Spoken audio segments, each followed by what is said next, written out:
Cyber attacks are destroying businesses every day. Protect your information with Firma IT Solutions. Cybersecurity isn't for everyone, especially those who like to keep their head in the ground and neglect protecting their client data. Side effects of cyber attack include identity theft, insomnia, ransomware, lawsuits from your clients, heavy regulatory fines, data loss, investigation by law enforcement, loss of appetite, panic attacks, loss of public trust, death of your business. Firma IT Solutions is your best option for managed IT and cybersecurity. Calling will cost you nothing. Not calling could cost you everything. Most often, if somebody calls us for IT support, they're tired of not getting a response from their current provider. I think being responsive is definitely one of the things that helps us to stand out.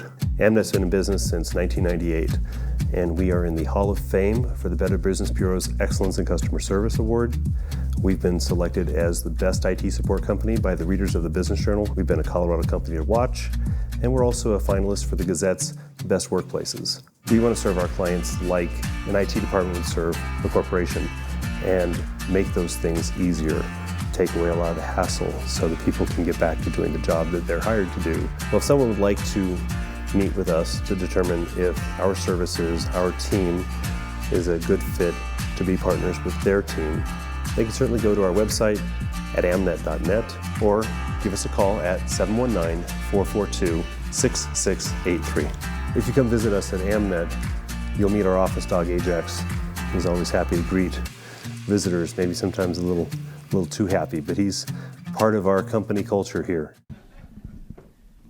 I pledge allegiance to the flag of the United States of America and to the republic for which it stands, one nation, under God, indivisible, with liberty and justice for all. Thank you. And yeah, we're skipping singing, unfortunately, this week because we want to get to the program. So I do want to let people know that Rotary is an organization of business and professional people united worldwide who provide humanitarian service, encourage high ethical standards in all vocations, and help build goodwill and peace in the world. As part of that commitment, we strive to follow ethics, a code of ethics called the four-way test. So will my fellow Rotarians join me in reciting the four-way test? In everything we think, say, or do, is it the truth? Is it fair to all concerned? Will it build goodwill and better friendships? Will it be beneficial to all concerned? Thank you, and you can be seated. We're going to run through the business very quickly so that we can get to the fun stuff of the Mayoral Forum. So first of all, I'd like to welcome all the other clubs and organizations here who are co-hosting or otherwise supporting today's forum. These include our fellow Rotary clubs in the area, the Black Chamber of Commerce, the Hispanic Chamber of Commerce, the Southern Colorado Women's Chamber of Commerce, the Sertomas, the Lions Clubs, the Kiwanis Clubs, Leadership Pikes Peak, Colorado Springs Rising Professionals, Colorado Springs Leadership Institute, Colorado Springs Executive Association, Colorado Springs Young Professionals, the League of Women Voters, the Gazette, the Colorado Springs Business Journal and Indy, and Fox 21 News. We thank you very much for coming and supporting this forum. I'd also like to welcome all other visitors and guests, and thank you for coming, and hope you'll consider joining us at some point in the future. I'd like to recognize those now who helped at this meeting today. Rodney Galat, Trevor Deerdorf, Aaron Prupus, Tina Dewey, Mike McGrath, Bart Givens, Fabrizio Labate, Dan Hillman, Chris Fakir, Carol Bach, and Sam Chapman. Thank you for your help in making this meeting a success.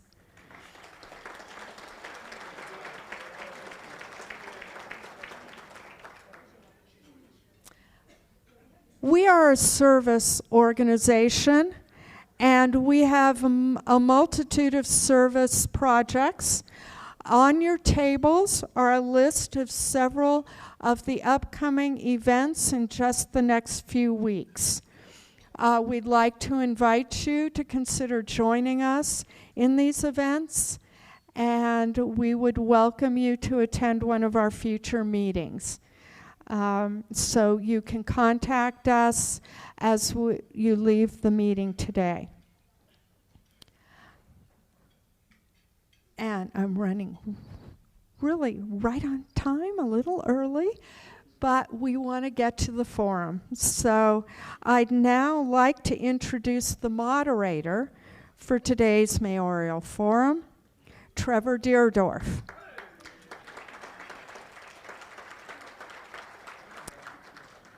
Trevor is the director of programs for our club. He is also an experienced and respected moderator with over 10 years of experience in moderating debates and forums for several organizations. He has moderated approximately 50 debates already, so he's well versed, and we're looking forward to having him now moderate today's debate. Thank you, Trevor.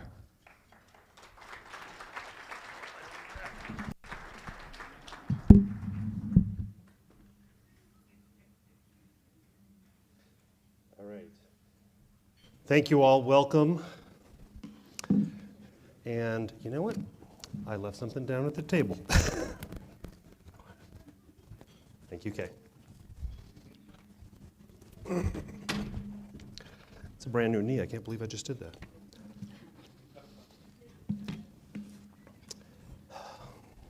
Together we see a world where people unite and take action to create lasting change across the globe, in our communities, and in ourselves. That is the vision of the Colorado Springs Rotary Club. Rotary is a nonpartisan and non-religious organization open to all people, regardless of race, color, religion, gender, or political preference. As moderator, my role is to be neutral and get the best information from our candidates for our audience so that they are well informed on Election Day, May 16th. This Rotary meeting is not as much about politics as it's about civic knowledge and engagement. I applaud those of you who are here to learn more. For those who have decided for whom you're going to vote, please keep an open mind and behave respectfully towards our candidates and others in the room. Also, a well-run debate will have candidates respecting time, acting with decorum, and answering the question asked versus an off-topic scripted mini-speech.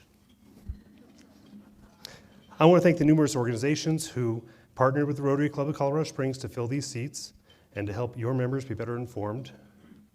You saw their information on the slideshow during lunch, and Kay also just referenced them.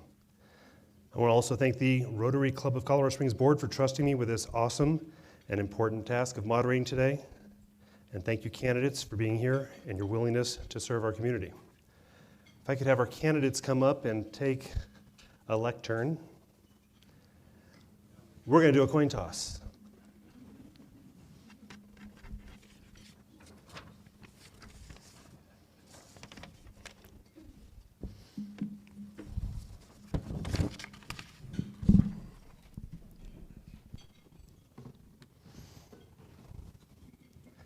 Sir? Yummy?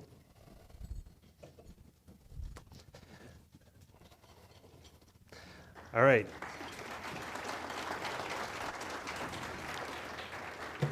So with this coin toss, whoever calls, well, Yummy, I'm going to have you call heads or tails. Okay. It's up to you.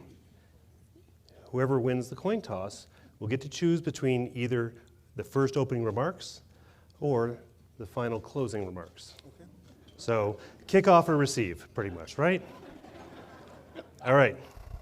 And just like the NFL, I'm going to let it hit the deck and hope it doesn't bounce into the audience. You didn't call anything. Oh. Can I call it afterwards? All right. All right, heads. Ready, set, go. Heads. It is heads. Head. Opening. He'll open. All right. Gentlemen, take your lecterns, and we will begin. So our candidates each have 3 minutes for their opening remarks. Samantha here has got a timer that we can all see. If you exceed your time, Tina's going to cut your mic. No, Kevin's going to cut your mic. That's what it is. So, all right. Please go ahead. So my name is Yemi Mobilati, and I am running to become the 42nd mayor of Colorado Springs. I'm running because my city needs me. I'm the product of the American dream. I'm a small business owner. I moved here 27 years ago as an immigrant. I'm a family man. As I've knocked on, my team and I have knocked on over 20,000 doors. We've attended over 80 meet and greets. You know, the American dream is getting harder and harder for many of our residents in this community. You all know the growing pains and challenges, affordability, crime, our safety, and just our economic vitality. Friends, I am ready to lead from day one. From my experience uniting over 100 churches to serve this community, to uniting government factions of our city to create a platform called Permit Partner where you can find the information that you need to start your business, forming great relationships with our law enforcement officers and strong bonds to help with some of the crises and the challenges that we're having today. I am ready to put that leadership to work for you today. It's why I have the endorsement of Amy Folsom. This is a former county administrator who understands leadership to manage a large organization, and she sees that in me. It's why I have the endorsement of the retired General Elaine Knight, who understands leadership, and I'm grateful for her service. It's why I also have the endorsement of the former Sheriff Bill Elder, who understands that a city is only as good as it when it's safe. With these leaders and with the army of people that I have convened on my kitchen cabinet across the city, my campaign is just made up of some of the best leaders in the city. That's what I will be bringing to the mayor's office. I ask for your vote because what's on the ballot that's coming up is the future of your city, and you have a choice to make. What's on the ballot is leadership. It's a difference between status quo and better leadership. Thank you.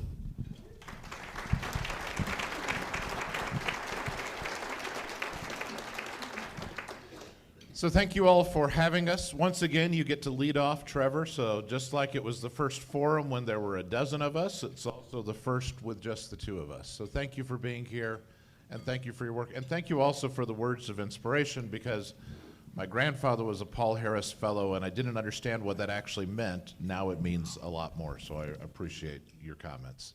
I appreciate also all of those who work to help to make this city better. So whichever club you might be from, or from no club at all, but I think there's so many people here. As I was coming in, I got to visit really briefly with our former executive director for the Pikes Peak Community Action Agency, a group I used to be on the board of a couple decades ago. So I appreciate the work that we have. I am running for mayor because I want to continue the progress that we have made as a city. I don't want us to be another Denver. I want us to be a unique place where we continue to grow and prosper and thrive. And I am grateful for the support of a host of people across our city. And I'm running to address three basic issues that have been a consistent part of the campaign from the beginning.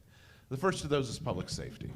I'm honored to have the support of the men and women who actually make those decisions and are there on the front lines protecting us. So I'm honored to have the support of the Police Protective Association and the Colorado Springs Professional Firefighters. And it's been a delight because not all of them were on board the first time I ran for a city office. When I ran for city council, the firefighters had actually endorsed one of the other candidates, which is why it meant so much that now they're supporting me. And I note that this is true even though we don't share all of the same beliefs on every issue. They, for example, as you're aware, carried an issue that supported collective bargaining, where I was an opponent of that. But despite that difference in belief, they have come together and are supporting my candidacy for mayor. I am also running to address other critical issues, including our economic vitality, which we work at through both bringing good jobs here, but also making sure that we have housing and opportunities for people as they come. And then finally, to also address our roads and infrastructure to continue to make sure that we take care of these critical issues, which are absolutely important. A number of years ago, as a member of the County Commission, I helped create the Pikes Peak RTA. The Pikes Peak RTA just was designed to be different than most government you're familiar with, to actually deliver on promises made and to list the projects and to make sure that we complete them, which we've done. And so was honored that in November, 79.5% of this community said, once again, let's renew it so we can continue to address these issues, because they have delivered, and we have delivered. I just stepped off the board there. As president, we've delivered the promises that were made. I look forward to our discussion.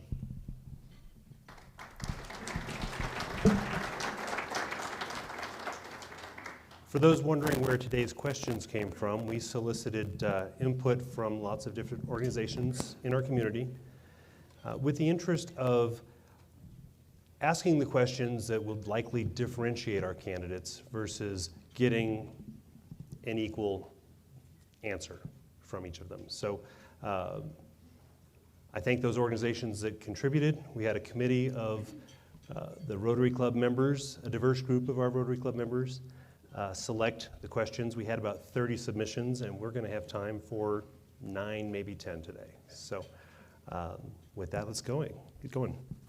So Sabrina Weinholz, the Executive Director of Leadership Pikes Peak, submitted this question. And Wayne, we'll start with you. If you are elected, how will Colorado Springs look differently at the end of your tenure than the city today? So I think first I want to start by saying what it would not look like. It would not look like Denver. It would not have chain link fences around parks and homeless camps in the middle of the city, which is what Denver has adopted a model. I spent 4 years working in Denver, and I've seen the deterioration of that city over the last few years. And so we as a community have charted a different path, and we need to continue to do that.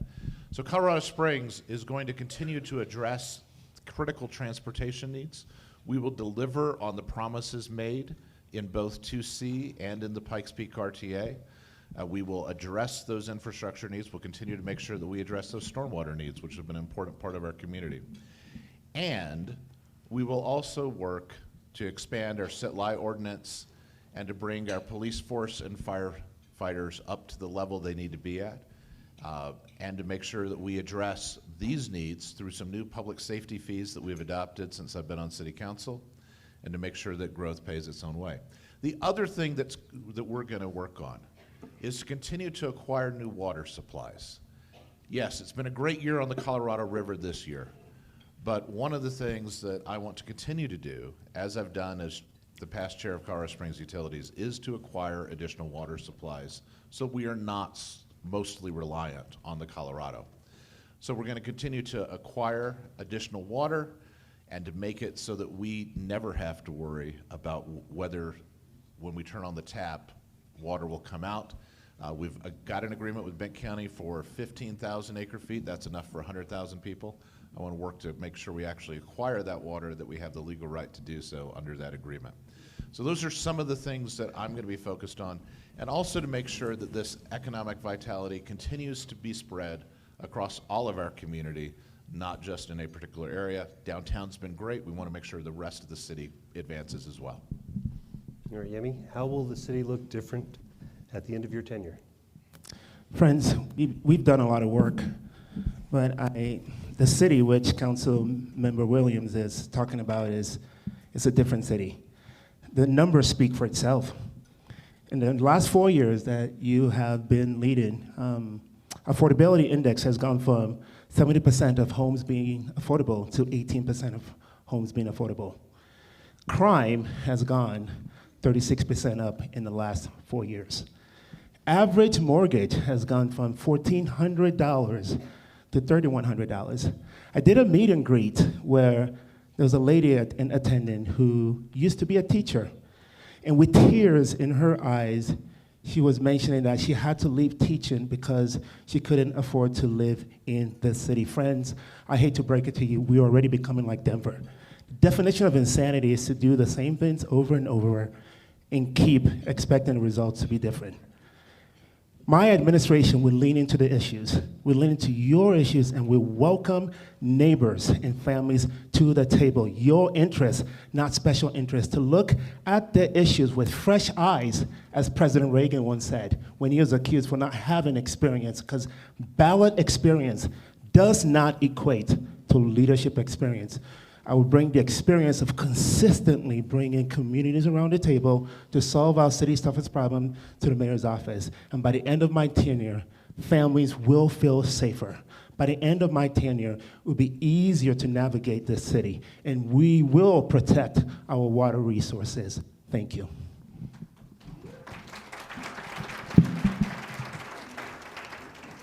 All right, Yemi, would you please describe for us what you see as the roles of city government and how you might plan to fund implementation of those roles?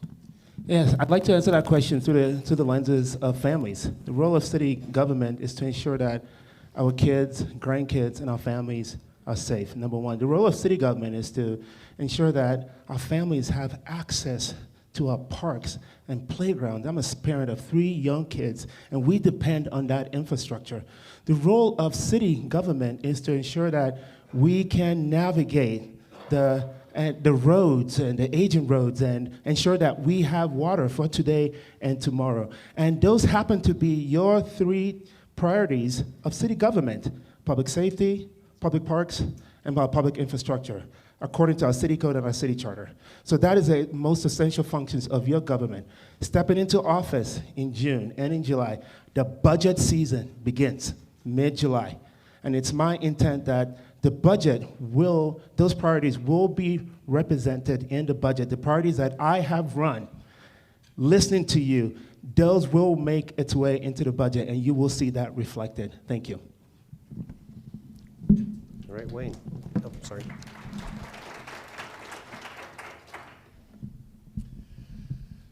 So as we go forward in this community, there are a number of things that we have to continue to address. And I believe that in terms of how we approach things is absolutely critical. We, as a community, have added police and fire, and we've added additional fire stations, and we need to continue that progress as we go forward. I am absolutely committed to making sure that happens. As a member of City Council, I've increased funding 38% for parks. Why are these things priorities for me? Because I believe there's certain core functions of government that a local government is supposed to provide. The first of those is public safety. Making sure that we support the police and firefighters and give them the resources they need. And so in terms of how to fund it, which was part of that question, I have, as a member of City Council, adopted new funding requirements with respect to any development, that it must cover the cost both of water acquisition, a new water resource fee paid for by developers, and a new public safety fee to address our police and firefighters. And these are priorities, but we also have to have the funding sources for those. And that, I believe, is something that I have been willing to do and will continue to work to do as your next mayor. Public safety, our roads, I've talked about 2C and the Pikes Peak RTA, both of which I helped put on the ballot and will continue to support. That's how we fund those issues. And then with respect to our economic vitality, making sure that we use incentive-based and actual reality for attracting and retaining good employers that will continue to bring good jobs to the Pikes Peak area. But I think it's absolutely critical that we do those in a way that recognizes that development needs to pay for its own cost and not be subsidized by the city.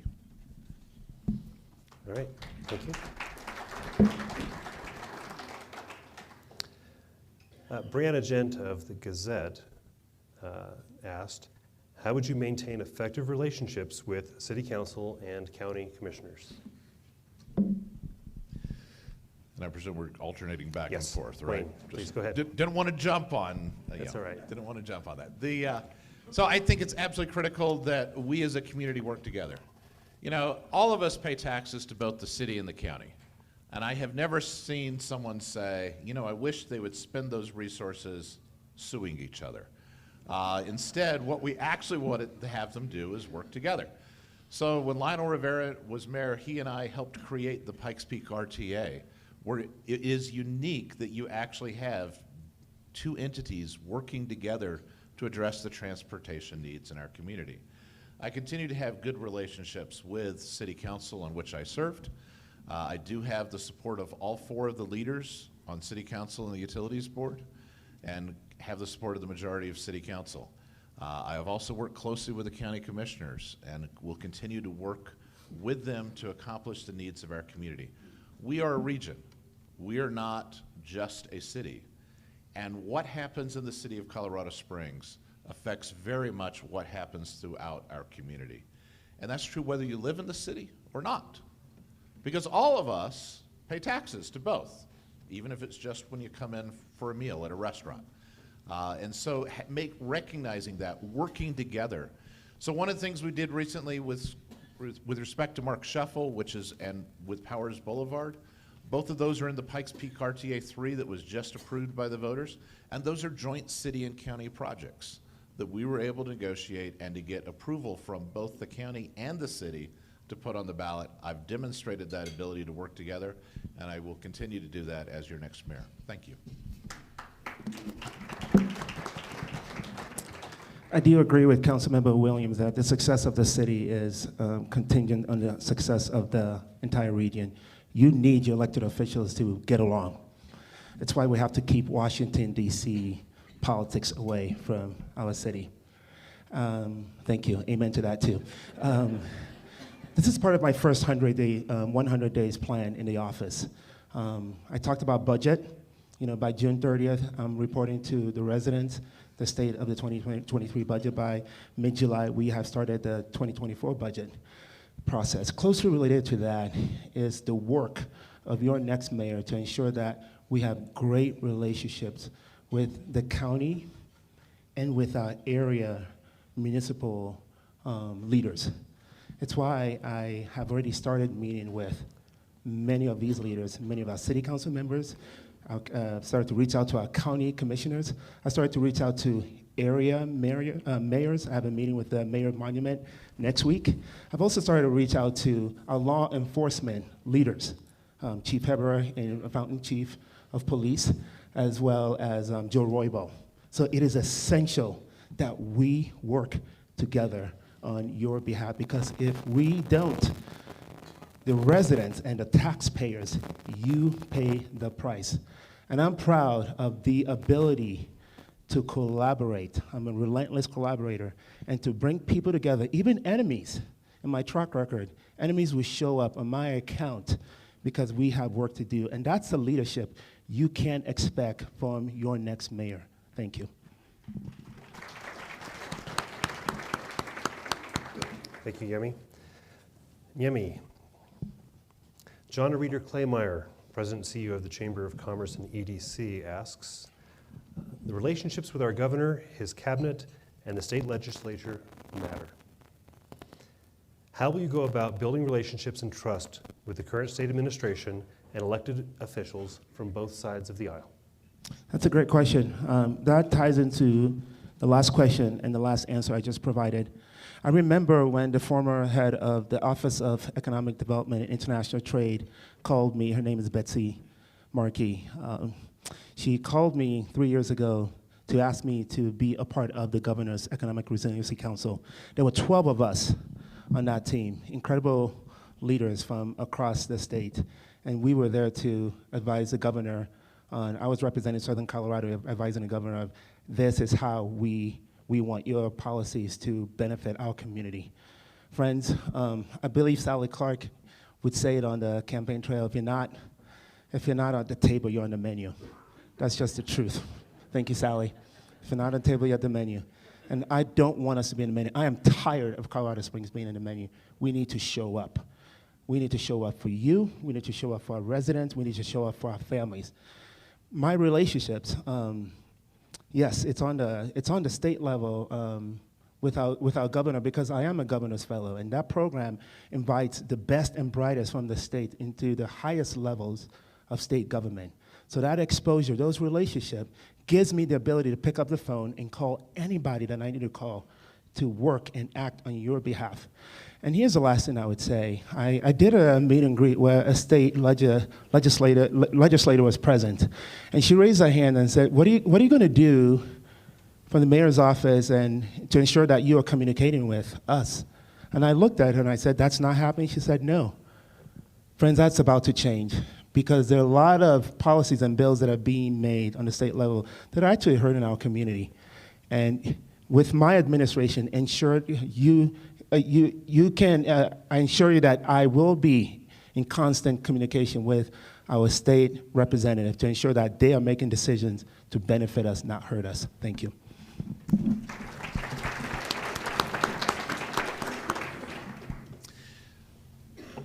About a year ago, there was a bill going through the legislature, and actually in this case Congress, that had an incentive program that they were going to do for investor-owned utilities. Utilities reached out to me and said, can you reach Senator Bennett and get him to make a change so it also benefits municipal employees, municipal utilities, not just investor-owned utilities. I was able to do that. That change was made, and Senator Bennett announced that in the press release that he issued, that he and I had had that discussion, and that's why that change was made. I've got an ability to work with people, having been the Secretary of State for Colorado, the ability to work with folks in Denver. And so one of the earlier events we had in the campaign, we invited people to be co-hosts, and our co-host included the Speaker, the Senate President, and both majority leaders, even though all four of them happen to be in a different party than I am, as well as, yes, your traditional Republican leaders that were supportive as well. Part of that is that ability to work together, to bring people together, and to demonstrate that we can advocate for our community. Recently, the legislature has proposed what I believe is a very bad bill, which is to take over local government's role in land use. And I have reached out to legislators, was visiting with the sponsor of that bill earlier this week, expressing our opposition and letting them know. But that ability to reach out is critical, and it's something the mayor has to be able to do and be willing to do, whether it's on law enforcement issues, a water issue or an energy issue like it was with respect to the federal issue I discussed, or with respect to a land use issue that is simply wrong for this community. So my name is Wayne Williams. I have done that. I have demonstrated that ability. I serve as a governor's appointee on the Police Officer Standard Training Board, and I'll continue to work in that area. Thank you. So Wayne, we've got more than just Rotarians here. We got some other really great service clubs in the Kiwanis, the Lions, the Sartoma clubs. How can service clubs like ours collaborate, partner with the city to mutually increase positive impact in our region? So I think it's absolutely critical that we as a community continue to work closely with our nonprofits, whether they're service clubs or other entities. All of us working together are able to accomplish things. In fact, there are a number of examples where having a nonprofit, having a service club involved resulted in a better opportunity. And frankly, there's a lot of things that the private and civic community does a lot better than government ever would. And so I believe that's a critical part of what we should continue to do as a city. And that means whether it's the comfort facilities you were talking about in Chicago or other needs we have in a community. I was looking on the list there, and one of the things you're doing in the next couple of weeks is, I think, a Memorial Park cleanup. And so working together as a community is how we actually accomplish things. As mayor, it is my intent to work closely with and to support the service clubs as well as other nonprofits in our community, because I believe that's how we best get things done. Frankly, there's a lot of things that government you see in some other places doing that they're not very good at. And I think when you look at the nonprofit and service club community, you see a lot better way of addressing things, of bringing issues organically from the people that often can serve as a better way to address and tackle issues. And what I like about that particular announcement is these are things we're actually doing. It's not we're having a gripe session next week. It is we're taking proactive action and working with our Parks Department. And I will ensure that all of the city agencies work closely with our nonprofits and with our service clubs to accomplish the things that need to be done in this city. Thank you.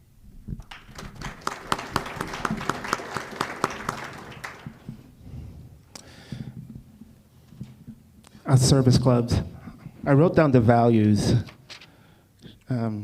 truth, fair, better friendship, and benefit for all concerned.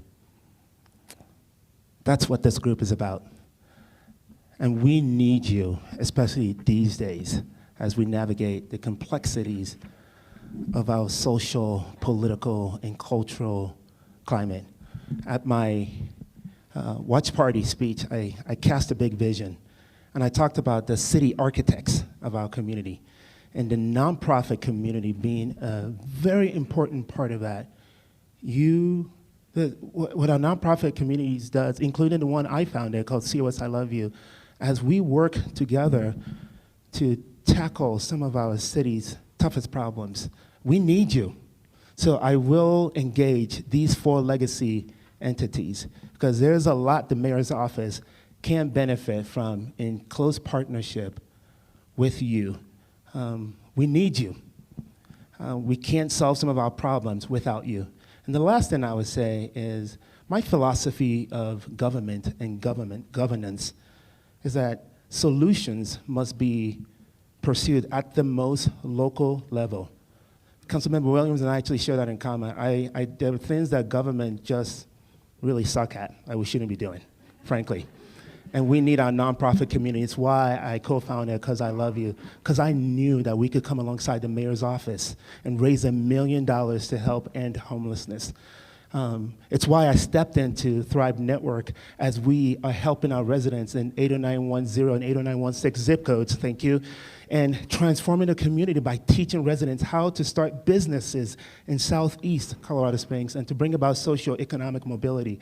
So yes, expect a mayor who will be leaning in and asking you to come alongside me as we solve these problems. Thank you.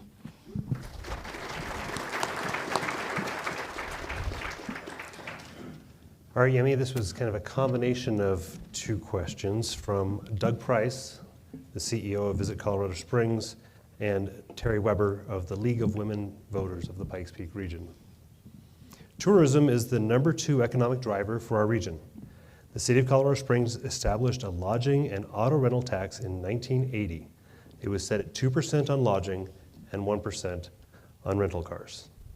In 2022, LART generated $10 million in revenue for the city. It should be noted that Colorado Springs' LART tax ranks number 141 lowest among U.S. cities.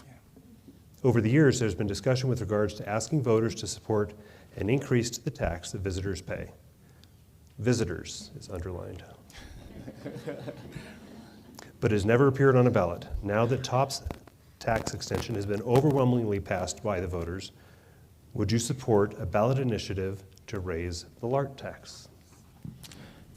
Visitors is underlined for me too, just so you know. I don't know if you've been to Garden of the Gods lately, and if you look at the license plates, you will see that many of those cars are visitors, people from out of state, from California, Texas, and they bring their burgers with them. It's true. But the point I'm trying to make is that tourism is a huge part of our economy. It's the 3rd largest employer. Accounts for $7 million a day, about 20,000 jobs. It's huge. When it comes to the LART, I think there's confusion. I think our residents believe that in some ways they're affected or they're paying for it. Yes, I am in favor, and I will build a coalition to support that, because the visitors are the ones putting the strain on many of our public resources, and they need to do their fair share in helping us pay for those. So it makes sense that Colorado Springs, a tourist community, it's why most of us actually returned here to move here, because we love the beauty of this city. A lot of people visit. We have to ensure that we are caring for our parks, and the LART dollars help do that. And we are underfunded compared to our peer cities and the front range cities, and we can just buy a little bit more money, just a little bit more money, get us to a place where we can care for these public resources. Thank you.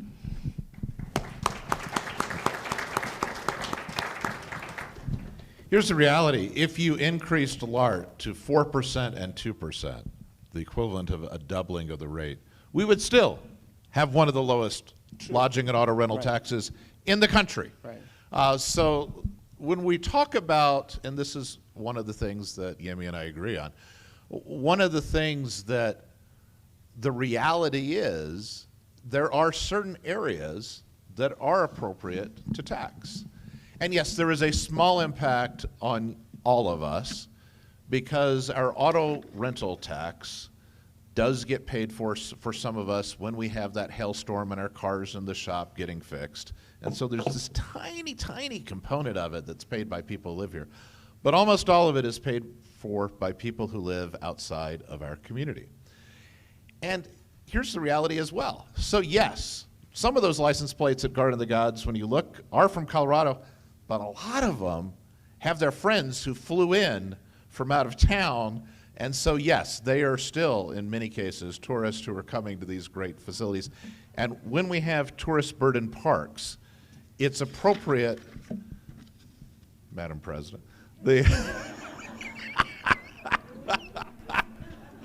because it was either going to be you or me, one of the two of us, so I appreciate it.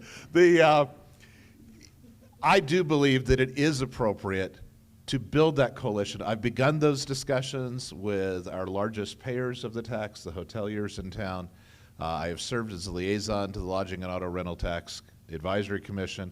It's an important discussion to have, and if we build that coalition, we can do it. Part of, by the way, why I championed getting rid of the 50-word limit on ballot questions is so we could actually explain what LART is. Because otherwise, with 50 words, you can't even tell people it's not us that pay that tax. And so that was successful, and I will work with a coalition to address that at an appropriate time at our city. Thanks. Thank you. All right. The man who brought us the Pledge of Allegiance today, Rodney Gillette, President of the Black Chamber of Commerce, asks, minority entrepreneurship is an important tool for closing the racial wealth gap, and it supports direct wealth creation, expands employment, and keeps local money circulating locally. How would you specifically plan to address this issue with initiatives and resources to obtain equity with our city's support? So one of the things that we have done since I joined City Council is make sure that we address funding for minority events that take place. Juneteenth is now funded. There are others that we have continued to fund and made changes in, and that's, by the way, through the LART tax.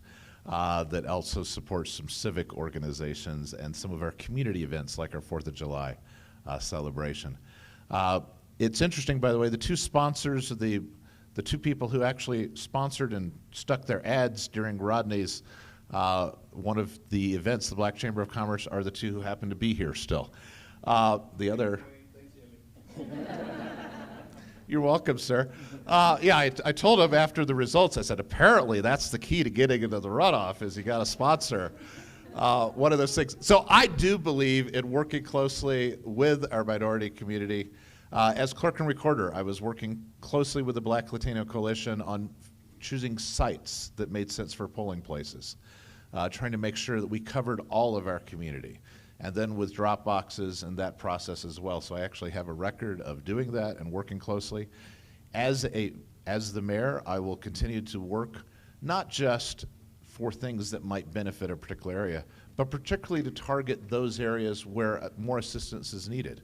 And so when we did receive some recovery funds with respect to COVID relief from the federal government, we made sure to target some of those into areas like the new Family Success Center that is taking place in Southeast. And so working to make sure we actually address those, and then working closely with the business community, both the Black Chamber, Latino Chamber, and a host of others, Hispanic Chamber, and that is part of what I will continue to do as our next mayor, and try to make sure that everyone has that opportunity to benefit from the progress in our community.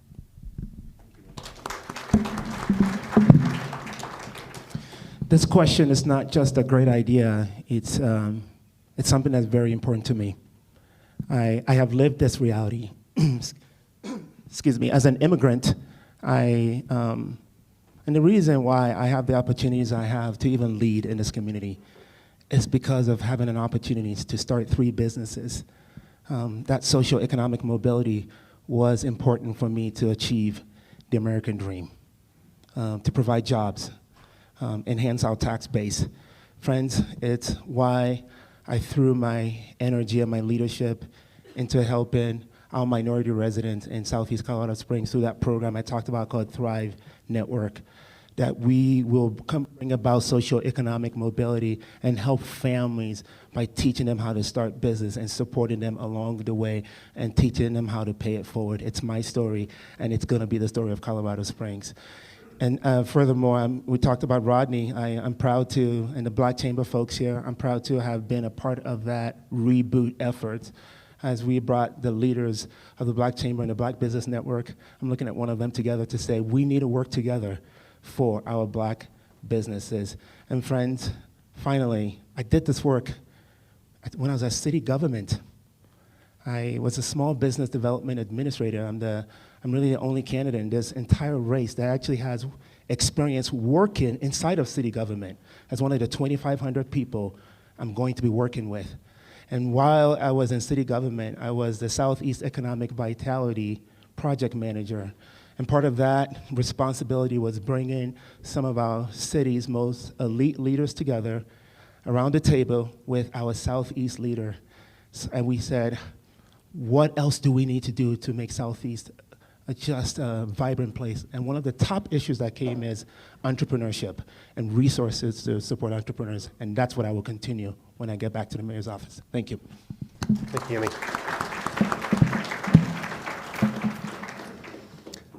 I saw Lola Wolich here,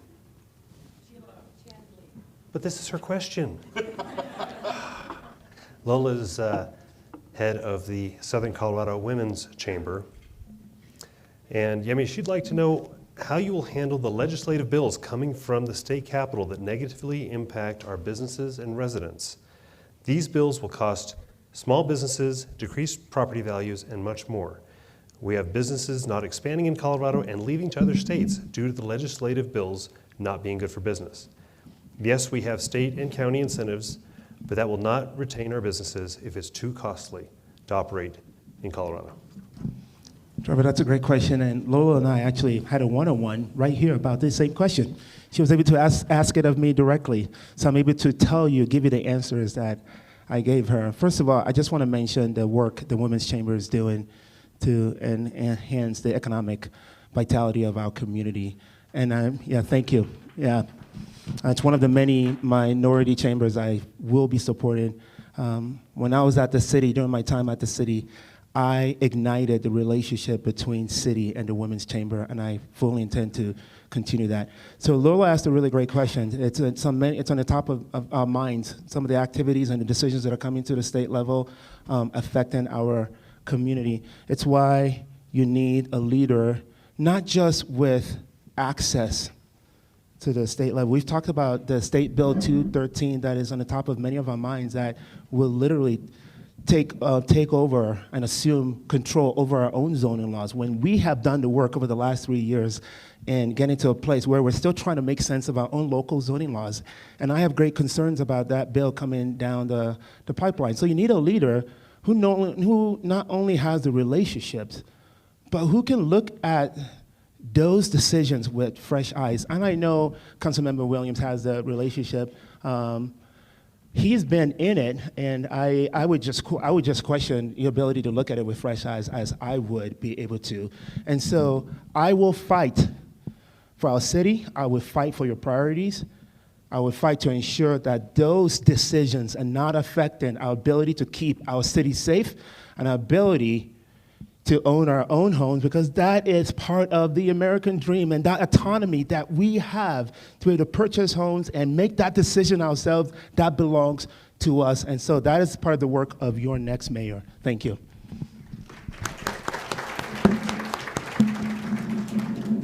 So during my 4 years on city council, we actually did bring fresh eyes to situations. We adopted a new zoning code after a multi-year process with hundreds of meetings with significant input from our neighborhoods. And to have the state government say, you know, thanks for doing all that work, you don't matter, we're going to take it over, is absolutely wrong. And so I strongly oppose that. One of my final acts as a member of city council was to sponsor a resolution stating the city's opposition to the state takeover. We have processes that do work in our community, and we bring in people from the outside, and we bring in folks from neighborhoods, and I've been visiting with Kono and the Historic Neighborhood Coalition and others to make sure that we are making these points known. And I have visited with members of the legislature in both parties to make these points known as well. So yes, we do look at things and we revisit things periodically. It's one of the things that we do and actually have scheduled to review. Where are we at utilities, for example, on our energy supply, on our water supply? We have integrated resource plans and we revisit them on a regular basis. We did the same thing with zoning. We did the same thing with our transportation planning. And so no, we're not locked into what it always has been in the past. Our city has grown and changed. And as we grow and change, we need to continue to make sure that we are revising things and looking at things. But the fact that we now have zones that permit accessory dwelling units does not mean we should forcibly rezone every community and every single family neighborhood to have that take place in. And so we have been flexible and adjustable, but not at the expense of the neighborhoods that we live and cherish in here in Colorado Springs.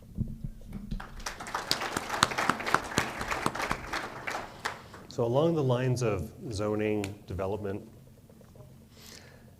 how do we balance the need for infill and multi-use with the evacuation needs of our west side? So it's not just the west side, by the way, where we have to look at evacuation needs, because we also have some wildland interface on the north side of the city and along 115, and there's a host of different places where it is critical that we address.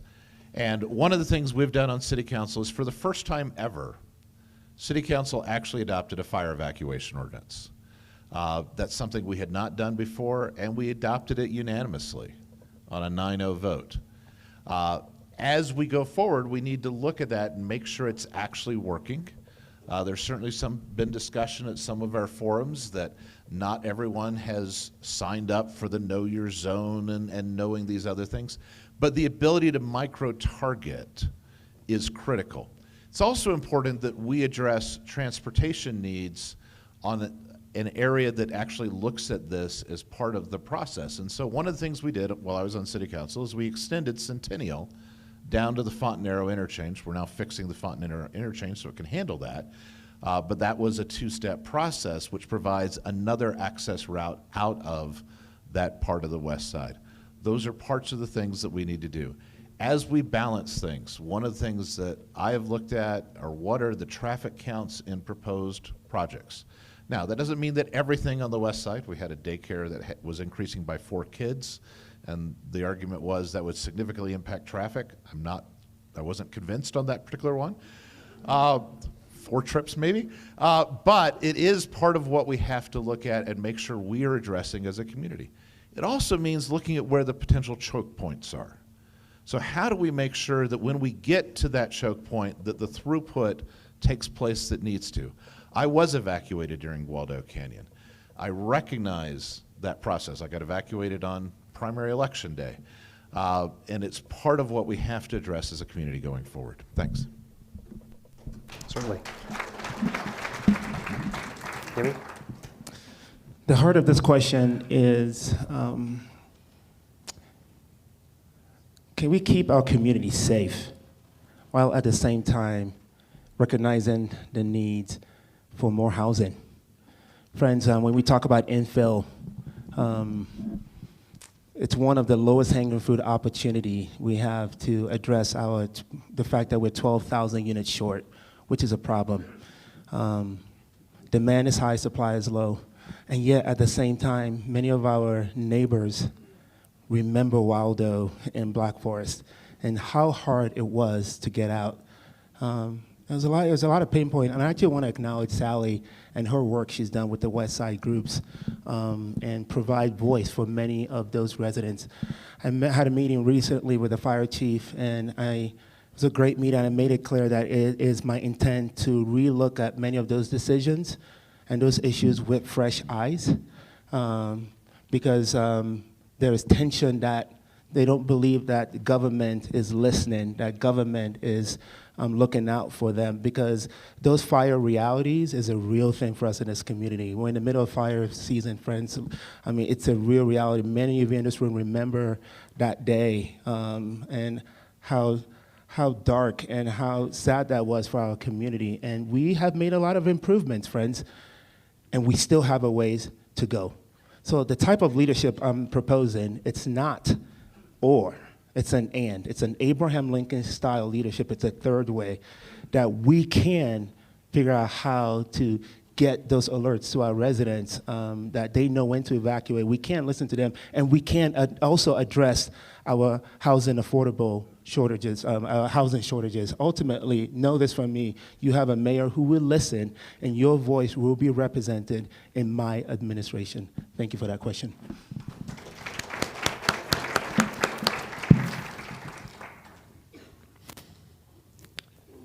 So, Yemi, Trevor. what has been the biggest controversy of your campaign? Please take this opportunity to respond to it.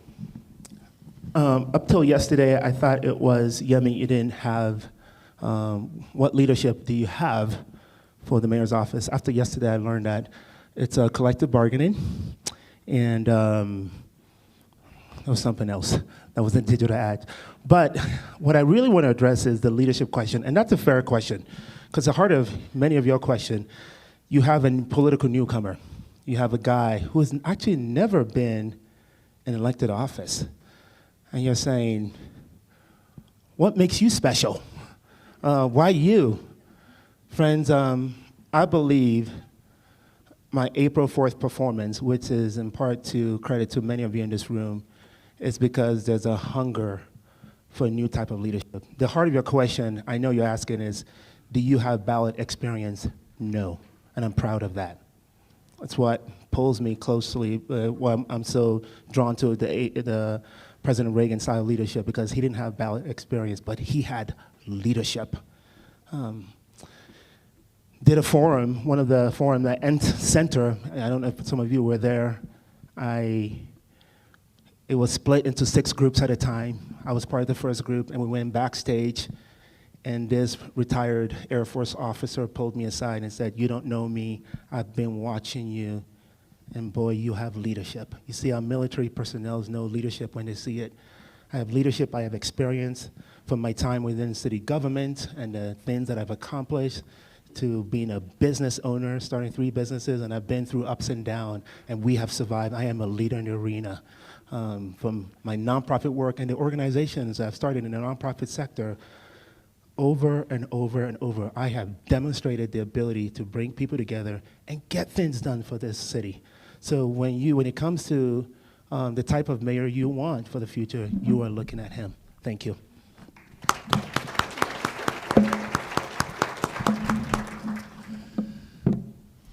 For the past few years, we have seen challenges on the Colorado River, and last summer, those began to exacerbate.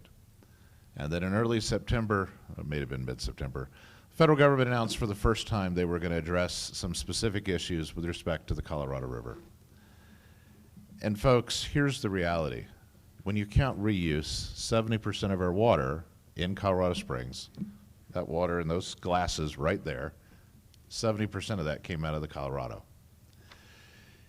And frankly, it would have been a lot easier for my campaign in terms of the lack of controversy if there was no water discussion at all, because there were very strong opinions on this issue.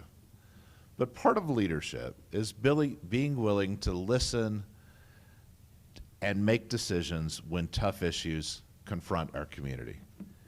Ultimately, there were competing efforts. One effort wanted to say there will be nothing, and no one will ever get annexed. And another effort wanted to say, you know, we should still keep a vague, theoretical, enough water for the foreseeable future.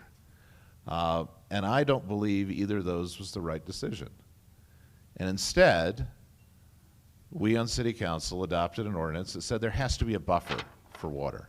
There has to be enough water, not just for today, but to protect us from those vagaries of weather. It is not a strategy simply to say, I hope it rains or snows. It did this year, but that's not a strategy. And so that resulted in some very powerful folks that weren't happy with me, and they spent a lot of money against me, and that's their right to do. But I believe that the people of Colorado Springs want us to have protection, want our water to be sufficient, want to make sure that we have that ability. Thanks.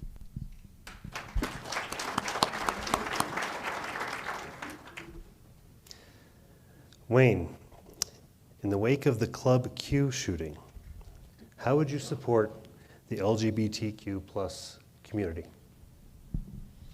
So there are a number of actions that we took as a city and a number of things that I did personally. One of those is that Holly and I attended the very first vigil at All Souls Unitarian. It is important, and part of my faith teaches me that I'm supposed to mourn with those that mourn and comfort those who stand in need of comfort. And so part of our responsibility, and I will note the mayor was there as well, is to recognize that whoever the group may be, that when there are issues, that we come together as a community. And it doesn't matter whether it's New Life or Club Q or wherever the case may be. And that's our responsibility, and that's the responsibility of a mayor. It's also the responsibility of a mayor to make sure that we ensure that opportunities are open to all, that we do not discriminate, and that we make sure that city resources are available and responsive to whoever may need those resources. It's one of the things that I've tried to do on City Council, and I've done in the other positions that have been fortunate enough to serve in over the years. As we go forward, you'll note that some of the things that City Council did were not without controversy. There were those who objected to having a banner fly at City Hall. I believe it is appropriate at certain times to recognize those in our community that may have a different view. Until 1976, it was illegal, according to a governor's extermination order, for me to enter the state of Missouri because of my religious faith. And I remember when the extermination order was finally repealed. It is something that affects all of us, and that we must unite together. Doesn't mean that we're always going to agree on every issue, nor should we. But we have to make sure that we as a city support all of those in our community, regardless of their belief on any issue or their status. Thank you.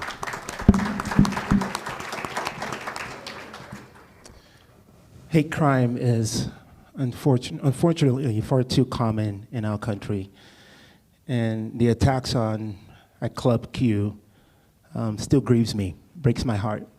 And my heart goes out to many of the family members that were impacted and the survivors of the Club Q shooting. And so Wayne brings an important point, because my faith too teaches me that all people are made in the image of God. And I know when it comes to LGBTQ plus community, there's a lot of tension in this community, and the heart of a lot of that tension is who's in and who's out. And my faith teaches me that all people, they're all God's children. And as mayor, it is the most essential function of your mayor and city government to protect our families, to protect our residents, regardless of their values, their choices, regardless of their sexual orientation, the gender. You will have a mayor that will be looking out for you and will be protecting you. I've had my own story of what it felt like to be an outsider as an immigrant, and now being welcomed in as an American citizen. That was such an incredible day for me. Moved to the country 27 years ago. I'm a proud American. And I know what it's like to be an outsider, and I will bring that empathy and that knowledge to the mayor's office. Because when we talk about this question, the answer to this question really, Trevor, is that it starts with the leader. It starts with the mayor. Those values starts with me. And that's how I'm going to lead this city. Thank you.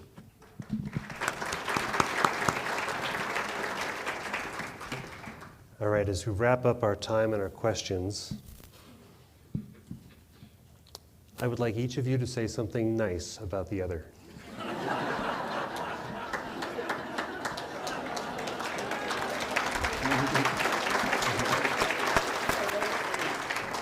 And that was Rodney's suggestion on that one, by the way. I'm so excited you're all clapping for that. That gives me hope. It's actually one of my favorite questions.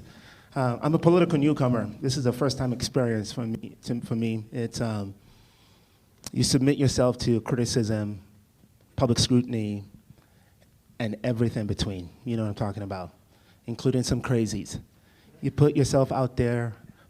Our own safety, and this will make me emotional, our own safety as a family is a real thing these days. I have an appreciation for Wayne. This is not his first time doing it. He's done it, and it's a noble calling. It's not for the faint of heart. It takes a lot of grit. It takes a lot of tenacity and courage. And stepping into this world and doing it and realizing that, gosh, this is what you and others have done. I actually appreciate you stepping up for our community, stepping up for our county, and stepping up for our state. And I just want to thank you for your service. Yeah.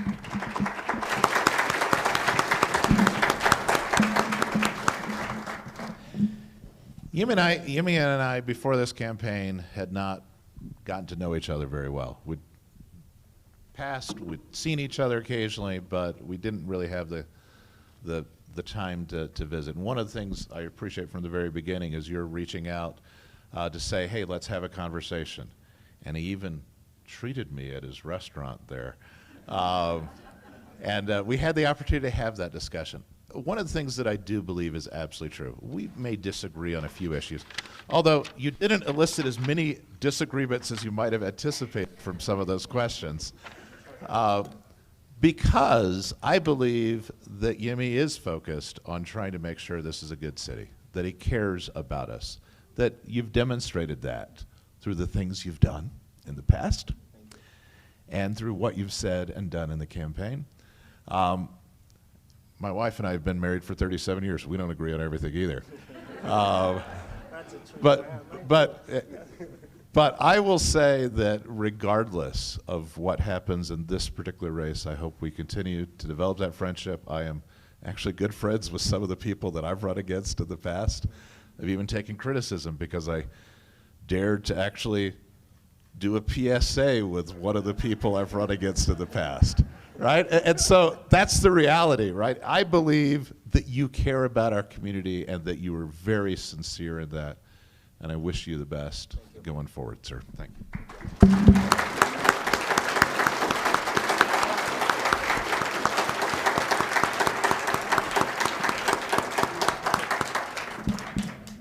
All right, Yemi, you got 2 minutes for your closing remarks. Is it me or is it Wayne? You started, so he gets to have the last word. Okay. I thought it was the opposite for some reason. Friends, you have heard a lot of policies, as you should. What are we going to do? That helps instill trust in your next mayor. These conversations are really important, make no mistake about it. But I want to pull us away from that for a second. Your ballots drop as early as Monday. I hope you voted the first time, but if you didn't, man, vote for your city, vote for Colorado Springs. Your ballots drop. I want to tell you what's on the ballot. What's on the ballot is status quo versus better. What's on the ballot is few versus many. What's on the ballot is fear-mongering versus optimism. What's on the ballot is promises versus actually getting shit done, and demonstrated leadership of doing that over and over.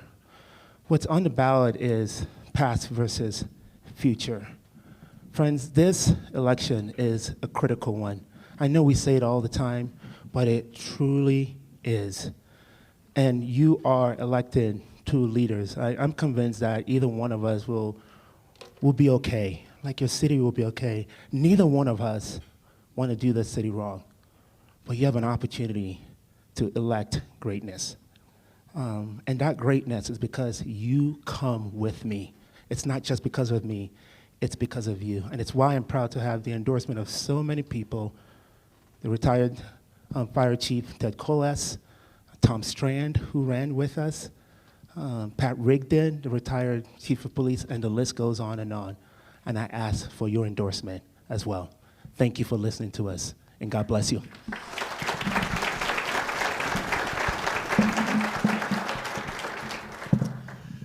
So thank you for sponsoring and hosting, again, the first event of the runoff. I join with my colleague in saying, please make sure that you vote. I believe in our electoral process here. I spent much of my life trying to make it better and defending it, and I will continue to do that. And I very much encourage you, whoever you may choose to vote for. By the way, a lot simpler ballot issue than you had the last time. They're not 23 or 25 candidates, so we've narrowed it down, or you have narrowed it down. I do believe there are differences. I am the only one running with elected executive experience, someone who's actually had to make those decisions and lead, and work to actually create things. So with respect to that process of establishing the Pikes Peak RTA, of establishing for the first time a public safety fee that actually requires infill projects to pay for new fire stations and fire apparatus, something we've never done before. I have led in a number of ways that are absolutely critical for our community, and I'll continue to do that going forward. It has not been, nor has it ever been, simply accepting the way things are. Whether it was having the discussion, I remember when Sally Clark reached out and said, why isn't the city budget, or the county budget rather, available? Well, I worked and we got it put online. That was a simple statement along that way. It involved trying to address transportation issues by bringing differing communities together. And that's what I've done. That's what I want to continue to do. As we go forward, it is absolutely critical that we have that leadership that will continue to make sure that we address our needs in the communities, whether it's working to acquire new water resources, as I've done, or working collaboratively as a community. I ask for your support. Please vote regardless, however. May 16th is when the ballots are due. Thank you.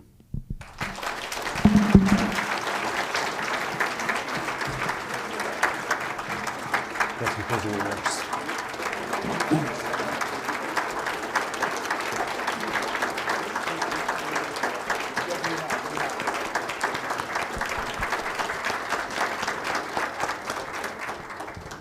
In closing, I want to thank our candidates for not just for being here today, but for throwing your hat in the ring to lead our city. One of you will be our next mayor, and I hope that the Rotary slogan of service above self will resonate with you and be embodied in your administration. I also hope that one day you see your former opponent as a fellow citizen who is passionate about improving the community we all share. I pray you'll be allies. Because win or lose, we're in this together. For the people in this room, we had fewer than a quarter of our registered voters turn out for this last election. That's just sad. And there's a lot of reasons that people are disengaged. They're disenfranchised. And there's a lot of reasons for people to have hope. And so I hope you take what you heard today back to your friends and neighbors, tell them what you thought, and encourage them to vote. And please, May 16th, whether you mail it in or you just drop it off, make sure you vote. So I want to thank you. I want to applaud our audience for being here to learn more. And again, thank you guys. And I'm going to hand things over to Kay to close it.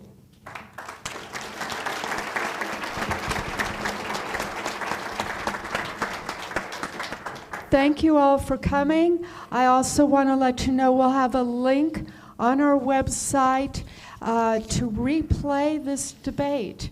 And so you can share it with your family and friends who weren't able to attend. And so we can drive people to become informed and reach out and vote. And on that note, I hereby close the Colorado Springs Rotary Club meeting today. Thank you.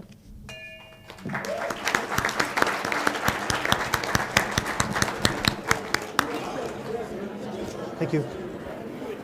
Thank you.